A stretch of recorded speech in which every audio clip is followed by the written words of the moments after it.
सभी भाई बहनों को जय मसीह की। परमेश्वर आप सभी को बहुत ऐसा आशीष दे। तो आज हम फिर से परमेश्वर के एक वचन के साथ आए हैं आप सभी के लिए। आप एक वचन लेकर आए हैं जिसके द्वारा परमेश्वर आप सभी से बातें करेगा। तो इन वचनों को जानने से पहले हम समझ लें कि ये वचन हमें क्या कहती है। ये वचन हमें बताता है बुद्धिमानी और मूर्खता क्या है। परमेश्वर कहता है बुद्धिमानी और मूर्खता क्या होता है। यदि हम इसमें पढ़ेंगे तो हमें समझ में आएगा। और मैं आशा करता हूँ इन वचनों को आप ज़रा ध्यान से सुनिएगा और समझिएगा, तब ये वचन आपके समझ में आएगा। समझने से पहले मैं आप सभी को कुछ बता दूं। यदि हमारे अंदर समझने की इच्छा ना हो ना, तो मैं कहूँगा कि यदि हमारे अंदर समझने की इच्छा ना हो तो हमें कुछ भी समझ में नहीं आएगा। क्योंकि यदि हमारे अंदर भूख हो परमेश्वर के वचन का, तभी हमें परमेश्वर का वचन जो है समझ में आएगा। तो आइए हम सब परमेश्वर के पहले वचनों के द्वारा एक छोटी सी प्रार्थना को करेंगे, जिसके द्वारा परमेश्वर हमारे प्रार्थना को सुने और उनके वचन हमारे जीवनों में ग्रहण हो। तो आइए हम सब प्रार्थना करेंगे। हे प्रभु परमेश्वर, मैं तेरा धन्यवाद करता हूँ। आपके पवित्र वचनों के लिए तेरा धन्यवाद करता हूँ मेरे पिता। अपने वचनों के द्वारा हमसे बातें कीजिए प्रभु। तो अपने हालेलुया, अपने वचनों के द्वारा प्रभु जी इन सारे भाई बहनों से पिता परमेश्वर बातें कीजिए। तेरा वचन हमारे जीवनों में एक नए आशीष, नए सामर्थ्य, एक नए बल को लेकर आने पाए पिता परमेश्वर। प्रभु जी तेरा धन्यवाद करता हूँ मेरे स्वर्गीय पिता। वचनों के द्वारा हमसे बातें कर, जो भी भाई बहन देख रहे हैं सुन रहे हैं पिता परमेश्वर, इनके जीवनों से पिता हर दुख परेशानियों को तो खत्म कर यीशु मसीह का नाम। प्रभु इनके जीवनों में ये वचन काम करे पिता परमेश्वर। प्रभु जी तेरा धन्यवाद करता हूँ। धन्यवाद, तो हमें कभी ना अकेला छोड़ने वाला परमेश्वर है प्रभु जी। हाँ पिता, तेरा वचन में लिखा, मैं तुझे कभी भी अकेला नहीं छोड़ूंगा। यस प्रभु, मैं प्रार्थना करता हूँ इन वचनों के द्वारा हम सभी से बातें कीजिए पिता परमेश्वर। तेरा वचन हमारे जीवनों में एक नए बलिदान, नए फल को लेकर आने पाए प्रभु जी। Hallelujah hallelujah. धन्यवाद पिता परमेश्वर। प्रभु यीशु तेरा धन्यवाद करता हूँ। धन्यवाद प्रभु जी। छोटी सी प्रार्थना प्रभु यीशु मसीह के नाम से मांगता, सुन और कबूल कर पिता परमेश्वर। हालेलुया। धन्यवाद यीशु। आमेन आमेन आमेन। तो आइए हम सब वचनों की ओर चलते हैं, जिसके द्वारा परमेश्वर आप सभी को बहुत ऐसा आशीष देता रहे। तो यह वचन है नीति वचन 9 से। यदि हम पढ़ेंगे वचन हमें क्या कहता है। आमेन। बुद्धि ने अपना घर बनाया। आमेन। परमेश्वर का वचन कहता है बुद्धि ने अपना घर बनाया और उसके सातों पंखे गड़े हुए हैं। उसने अपने पशु बांध करके अपने दाख मधु में मसाला मिलाया है। आमीन। परमेश्वर कहता है बुद्धिमान व्यक्ति जो होता है ना, आमीन, बुद्धिमान कैसा होता है। यहाँ पे क्या लिखा, बुद्धिमान ने अपना घर बनाया और उसके सातों पंखे गड़े हुए हैं। उसने उसने अपने पशु बंद करके अपने दाख मधु में मसाला मिलाया है और अपनी मेज लगाई है। उसने अपनी सहेलियों सब को बुलाया है। आमीन। परमेश्वर कहता है जो बुद्धिमान है वो दाख मधु बनाया और उसमें मसाले मिलाया और अपने सहेलियों तक को बुलाया। अभी इसमें हम समझेंगे इसमें सहेलियों को बुलाने का मतलब क्या है।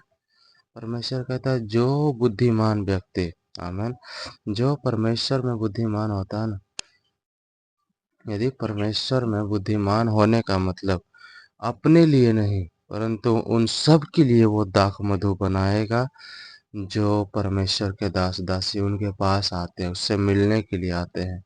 और जो भी परमेश्वर उनसे आज्ञा दिया कि तू अपने लिए, बस अपने लिए नहीं बल्कि परंतु उन हर हर उन लोगों के लिए प्रार्थना करो जिनके जीवन में दुख परेशानी होती है। और दाख मधु का मसाले का मतलब यह हुआ, आमीन, कि जो हमने प्रार्थना किया वो प्रार्थना उनके जीवन में वो पूरा हुआ। आमीन।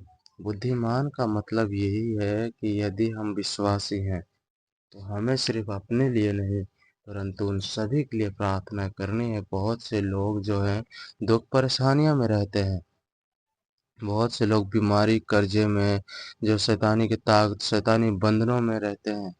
परमेश्वर कहता है बुद्धिमान जो रहता है ना, वो अपने लिए नहीं परंतु उन सभी के लिए प्रार्थनाएं दुआएं करेंगे, ताकि वो भी उनके प्रार्थना के दौरान वो छुड़ाया जाए। और मसाले का मतलब ये है कि इनका जो प्रार्थना है उनके लिए किया, उनके जीवनों में ये प्रार्थना पूरा होगा। आमीन। तो आइए हम आगे पढ़ेंगे। लिए आमीन। सॉरी, मैं थोड़ा फिर से कोशिश करता हूँ पढ़ने की। कि उसने अपनी सहेलियों सबको बुलाने के लिए भेजा। वो नगर के ऊंचे स्थानों की चोटी पर पुकारती है, जो कोई भोला है वो मुड़कर यहीं आए। ये जो आमीन, बुद्धिमान व्यक्ति जो है क्या कह रहा है, जो कोई भोला है वो मुड़कर यहीं आए। और जो बुद्धिमान, जो जो निर्बुद्धि है, आमीन, जो निर्बुद्धि है उससे वो कहती है, आओ मेरी रोटी खाओ। आमीन। परमेश्वर कहता है जो बुद्धिमान है ना, जो अपने आप को क्या समझते हैं, मैं बहुत ज्यादा चालाक चतुर हूँ, परमेश्वर वो कहता है तुम मुड़कर यहीं आए। और जो निर्बुद्धि है, आमीन, जो निर्बुद्धि है उससे वो कहती है, आओ मेरी रोटी खाओ, मेरे मेरे मसाले मिलाए हुए दाख मधु पियो। आमीन। समझना, ये वचन हमें क्या सिखाती है। इन वचनों में एक गहरा राज छुपा है। आमीन। परमेश्वर का वचन हमें बताता है जो यदि निर्बुद्धि है ना, आमीन, जो निर्बुद्धि है उससे वो कहती है, आओ मेरी रोटी खाओ। क्यों? क्योंकि जो समझदार अपने आप को क्या समझते हैं, जो समझदार चतुर समझते हैं ना, आमीन, वो परमेश्वर उसे जानता है कि ये वचनों को समझ नहीं सकता। परमेश्वर कहता है निर्बुद्धि लोग मेरे पास आओ और क्या करो, मेरी रोटी खाओ। आमीन। मेरे में से जो रोटी है वो खाओ, और मेरे मसाले में, जो मेरे दाख मधु में मसाला मिलाए हुए हैं, उसे क्या करो, पियो। आमीन। क्या कहता है, दाख मधु जो मिला उसे पियो। भोले को भोलो लोगों को संग, आमीन, भोले लोगों को संग छोड़ो और जीवित रहो। आमीन। परमेश्वर कहता है भोले लोगों के संग छोड़ो और तुम जीवित रहो, जिससे क्या होगा, आमीन। परमेश्वर कहता है जीवित रहो। भोले लोगों को संग क्यों छोड़ने के लिए कह रहा, आमीन। भोले लोगों को संग संग छोड़ो और जीवित रहो, समझ के मार्ग में सीधे चलो। आमीन। परमेश्वर कहता है भोले लोगों का संग छोड़ो और समझ के मार्ग में सीधे चलो। जो ठट्ठा करने वालों को शिक्षा देता है वो अपमानित होता है। आमीन। परमेश्वर का वचन हमें बताता है जो ठट्ठा, जो लड़ाई झगड़ा करता है ना, कहता है उनको जो शिक्षा देता है उसको अपमानित होता है, और जो दुष्ट जन को डांटता है वो कलंकित होता है। आमीन। जो परमेश्वर कहते हैं दुष्ट जन को डांटना वो कलंकित होता है। ठट्ठा करने वालों को ना डांट, ऐसा ना हो कि वह तुझसे बैर रखे। आमीन। कई बार होता है ना, हम लड़ाइयों में पड़ जाते हैं। समझना, परमेश्वर क्यों कहता है ठट्ठा जो करता है, जो लड़ाई झगड़ा करता है ना, आमीन, उसको कभी ना डांट। ऐसा क्यों कहता है परमेश्वर? और उसे डांटने से तुम क्या होगा, कलंकित होगा। आमीन। और उसे डांटते से वो कलंकित होगा। ठट्ठा करने वालों को ना डांट, ऐसा ना हो कि वो तुझसे बैर रखे। कई बार होता है ना कि हम जब जिस जो लड़ाई झगड़ा करते हैं, हम उसे क्या कहते, सोचते हैं कि इसको लड़ाई ना करने दें। लेकिन पता है, आपने कहीं देखा होगा, यदि हम छुड़ाने के लिए गए ना, लड़ाई झगड़ा में यदि हम छुड़ाने के लिए गए, पता है उसे छोड़कर वो हमसे ही उलझ जाएंगे, उसको हमसे ही लड़ जाएंगे। मैंने देखा है मेरे भाई और बहनों, क्योंकि ये बात किसी और का मैं नहीं कह रहा, मैं अपने घर का बात ही कह रहा हूँ। आमीन। ऐसा नहीं मैं अपने घर का बुराई कर रहा हूँ, नहीं मैंने देखा है अपने घरों में कि जब मेरे घर में कोई लड़ाई झगड़ा होता है तो मैं यदि पड़ जाऊँ बीच में, मतलब कि छुड़ाने की कोशिश करूँ, वो उसे छोड़कर मुझसे ही लड़ने लगते हैं। आमीन। इसीलिए परमेश्वर कहता है जो भी लड़ाई झगड़ा करते, जो ठट्ठा करता है ना, उससे थोड़ा दूर ही रहो, कहीं ऐसा ना हो तुमसे ही बैर रखे। और यहाँ पे लिखा है, बुद्धिमान को डांट वो तो तुझसे प्रेम ही रखेगा। परमेश्वर कहता है उसे डांट, आमीन, जो आपके बातों को समझता हो। उसे डांट जो आपकी आपको बातों को वो मूल्य समझता है कि नहीं ये सही कह रहा। परमेश्वर कहता है उसे समझाओ जो समझना चाहता हो। उसे बताओ जिसके अंदर भूख हो समझने का। उसे वचन समझाओ जिसको अंदर से इच्छा हो परमेश्वर के वचन सुनने का। आमीन। ऐसे लोगों को कभी मैं आमीन। परमेश्वर कहता है ऐसे लोगों से कभी ना उलझ जो लड़ाई झगड़ा करते, क्योंकि वो पलट कर तुम पर ही वार करेंगे। आमीन। बुद्धिमान को शिक्षा दे वो अधिक बुद्धिमान होगा। परमेश्वर क्यों कहता है बुद्धिमान को शिक्षा दे वो अधिक बुद्धिमान होगा? क्यों कहता है ऐसा? क्योंकि परमेश्वर भी यही चाहता है, जिसे हमने एक वचन सुना था, परमेश्वर ने क्या कहा, जिसके पास है ना उसको और दिया जाएगा, और जिसके पास ना हो उससे वो भी ले लिया जाएगा जो उसके पास है। अब इसमें देने और लेने के बाद इसमें ये रहा, आमीन, परमेश्वर ने आपको थोड़ा सा वचन दिया। क्यों? ताकि आप किसी भाई बहन को बताएं। यदि आपको थोड़ा सा मिला ना, यानी एक दो वचन आपको मिला, तो आप क्या करें? किसी भाई बहनों को बताएं। आमीन। यदि आप बताते हैं, परमेश्वर क्या कहता है, इसको और दिया जाए। आमीन। परमेश्वर कहता है इसे और दो ताकि ये इसको इसको घटी ना हो। आपके पास 50-60 बंदे, यानी कि मान लो 10 बंदे आपके पास बैठे हैं, मतलब विश्वासी भाई बहन आपके पास बैठे हैं। आप हाथ में बाइबल लिए हो, आपको वचन समझ में नहीं आ रहा, परमेश्वर ने आपको एक वचन दिया कि इनको ये वचन बताओ, आप इसको ये वचन बता रहे हो। आमीन। परमेश्वर कहते हैं यदि आप उसको ये वचन बता रहे हो ना, तो परमेश्वर भी देखेगा नहीं, इसको वचन और मिलना चाहिए। आमीन। वो आपको और देगा, आप और ज़्यादा लोगों को बताएंगे। परमेश्वर कहेगा ये यहाँ रुकने वाला नहीं, इसको और दिया जाए। और धीरे धीरे कर कर जितना ज़्यादा आप परमेश्वर में बनकर, परमेश्वर में रहकर लोगों को वचन सुनाएंगे ना, परमेश्वर उतना अधिक आपको देगा। आप ना देने का मतलब इसमें यह है, परमेश्वर ने हमें वचन दिया थोड़ा, आमीन, परमेश्वर ने हमें वचन दिया और हम समझेंगे यार, हमें तो खुद समझ में नहीं आ रहा, हम उनको क्या बताएं। चलो आज नहीं कल बताएंगे, परसों बताएंगे, ऐसे कह कर कर हम क्या कर रहे हैं, टाल रहे हैं। आमीन। परमेश्वर कहता है ये जो व्यक्ति है इस वचन के लायक नहीं है, इससे वो भी ले लिया जाए। आमीन। आप सभी को समझ में आ रहा होगा, क्योंकि परमेश्वर हमें जो देता है ना, उसके द्वारा वो हमें रखने के लिए नहीं देता, वो चाहता है कि इसके द्वारा तुम और लोगों की मदद करो, और लोगों की सहायता करो। पता है, अब हमने देखा होगा, ये वचन सुना होगा, जब रोटी जो 5,000 लोगों को, एक रोटी 2 रोटी के से 5,000 लोगों को खिला सकता है परमेश्वर, 2 मछली से, आमीन, सबका पेट भर सकता है। पता है क्यों? इसमें क्या राज है? आमीन।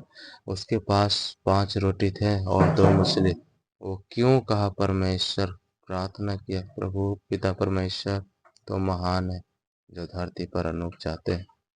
उनके अंदर जो था वो भूख था। आमीन। उनके भूख ये नहीं थे कि मैं रोटी खाऊं, पता है परमेश्वर के अंदर ये भूख था कि हे परमेश्वर, ये मैं इन 5,000 लोगों की पेट भरना चाहता हूँ। आमीन। परमेश्वर ने उनकी मन की इच्छाओं को सुना, और उनकी 5 रोटी 2 टोकरियों में भर गई। और ऐसा हुआ कि वो खिलाता गया और उसके उसके सारे जितने 5,000 व्यक्ति थे, सभी ने खाना खाया, सभी ने रोटी खाई, सबका पेट भरा। फिर भी आमेन, फिर भी उनके पास जो है रोटी ना घटी। आमेन। समझ में आ रहा होगा परमेश्वर क्यों कहता बुद्धिमानों को डांट, ताकि वो समझेगा। आमीन। ऐसे लोगों को ना डांट जो तुझसे ही बैर रखेंगे। आमीन। परमेश्वर कहता उसे वचन दिया जाए जो वचन के लायक हो। यदि आप वचन की कदर ना कर रहे हो ना, आमीन, तो आपसे ये बात याद रखना, आपसे वो भी ले लिया जाएगा जो आपके पास है। आमीन। तो हम आगे पढ़ेंगे। धर्मी को चिंता, आमीन, धर्मी को चिता दे वो अपनी विधा बढ़ाएगा। आमीन। परमेश्वर कहता धर्मी जो परमेश्वर में है, आमीन, परमेश्वर कहता जो धर्मी है उसे ये बात की चेतावनी दे दे, वो अपनी विधा बढ़ाएगा। यहोवा का भय मानना बुद्धि का आरंभ है। आमीन। परमेश्वर कहता ये वचन उन्हें बता दे ताकि वो इन वचनों को मान सके। आमीन। परमेश्वर कहता है बुद्धिमानों को, धर्मियों को चिता दे, वो अपनी विधा बढ़ाएगा। यहोवा का भय मानना बुद्धि का आरंभ है, और परम पवित्र ईश्वर को जानना ही समझ है। आमीन। जो परमेश्वर का वचन हम प्रार्थना करते ना, प्रभु मुझे बुद्धि और समझ दे, इसमें क्या लिखा है समझना। बुद्धि और समझ परमेश्वर ही है, उनका वचन ही है, बुद्धि का आरंभ है, और परम पवित्र ईश्वर को जानना ही समझ है। आगे हम पढ़ेंगे, मेरे द्वारा तो तेरी आयु बढ़ेगी। आमीन। यदि हम सच्चे मन से परमेश्वर में हैं, यदि हम सच्चे बिना किसी बात के विषय, बिना किसी चिंताए के हम परमेश्वर में चलते हैं ना, आमीन। 11 में लिखा है, नीति वचन 9 का 11 में लिखा है, मेरे द्वारा तेरी आयु बढ़ेगी। आमीन। घटेगी नहीं। तेरी आयु का मतलब समझते हैं ना, उम्र, आपका जीवन बढ़ेगा। परमेश्वर कहता मेरे द्वारा तेरी आयु घटेगी नहीं। यदि तुम 2 बजे उठकर, रात को 3 बजे उठकर, 4 बजे उठकर तुम घंटों घंटों प्रार्थना करते हो ना, उससे तुम्हारी आयु घटने वाली नहीं है। परमेश्वर क्या कहता है, तुम्हारी आयु, जो तुम्हारा उम्र है, वो और बढ़ेगा इस मसीह के नाम में। आमीन। यदि हम समझेंगे ना, वचन हमें इतना अच्छे से, हम वचन हम सबसे बातें करता है, इस तरह परमेश्वर हमारे सामने खुद आकर अपने वचनों के बारे में हमें बता रहा है। आमीन। क्या लिखा है कि यदि हम परमेश्वर में हैं, सच्चे रीति से, सच्चे मनों से, यदि हम प्रार्थना कर रहे हैं, यदि हम दुनिया के इस कामों को छोड़कर, यदि हम परमेश्वर के लिए घंटों के लिए प्रार्थना कर रहे हैं, चर्च जा रहे हैं, आमीन, परमेश्वर की सेवकाई के लिए घर से इधर उधर निकल रहे हैं, परमेश्वर कहता है इससे तुम्हारी आयु घटने वाली नहीं है। हम चिंता करते हैं ना, है वहां जाने से क्या फायदा होगा, क्यों अपना समय बर्बाद करें, क्यों अपना जीवन बर्बाद करें। ऐसा नहीं है मेरे भाई और बहनों। परमेश्वर कहता मेरे द्वारा तेरी आयु और भी ज्यादा बढ़ेगी।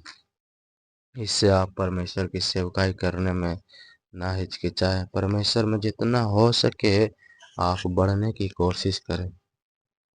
आमीन। और यहाँ पे आगे हम पढ़ेंगे, और तेरे जीवन के वर्ष अधिक होंगे।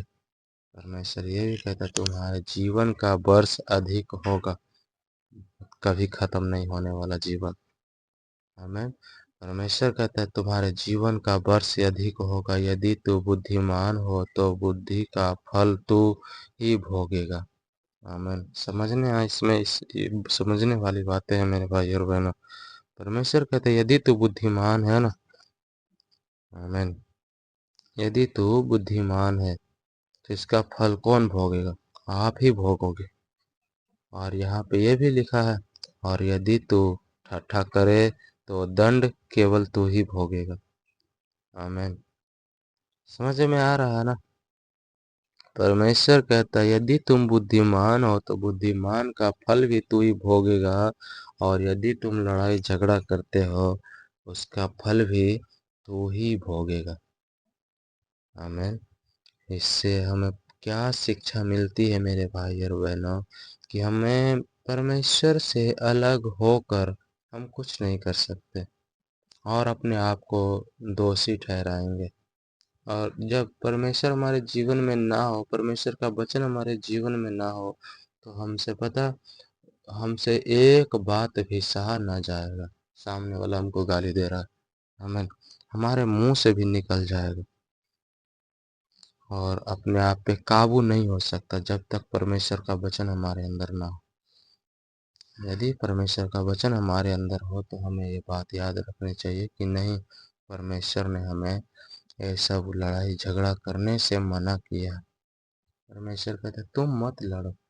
हमने सुना होगा वचन, आमीन, हमने सुना होगा ये वचन कि यहोवा तेरी ओर से लड़ेगा।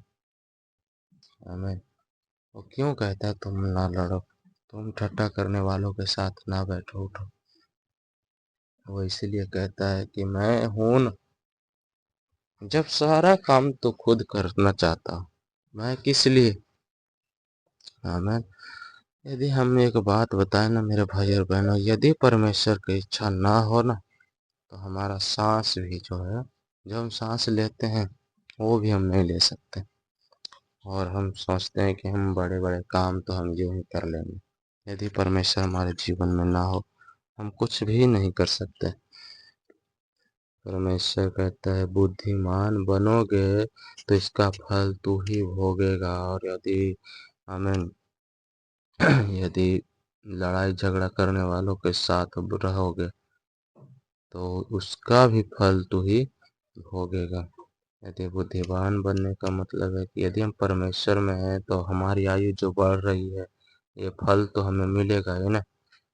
आमीन। यदि परमेश्वर की सेवकाई के लिए हम जगह जगह जा रहे हैं, हम प्रार्थनाएं कर रहे हैं, दुआएं कर रहे हैं लगातार परमेश्वर से किसी दुखित व्यक्तियों के लिए, आमीन, परमेश्वर कहता है उसका फल तू ही भोगेगा। किसी के बारे में बुरा ना सोचे मेरे भाई और बहनों, जितना ज़्यादा हो सके कि हम लोगों की बातों को अपने दिल पे ना लें, बस परमेश्वर के वचनों को अपने जीवन में ग्रहण करें, क्योंकि हम परमेश्वर के मंदिर हैं। हमारे अंदर वही बात होनी चाहिए जो परमेश्वर की हो, ना कि वो बात होनी चाहिए जो संसार की हो। आमीन। मैं आशा करता हूँ ये वचन आप सभी को समझ में आया होगा। प्रभु आप सभी को बहुत ऐसा आशीष दे। God bless you. आमीन। आमीन।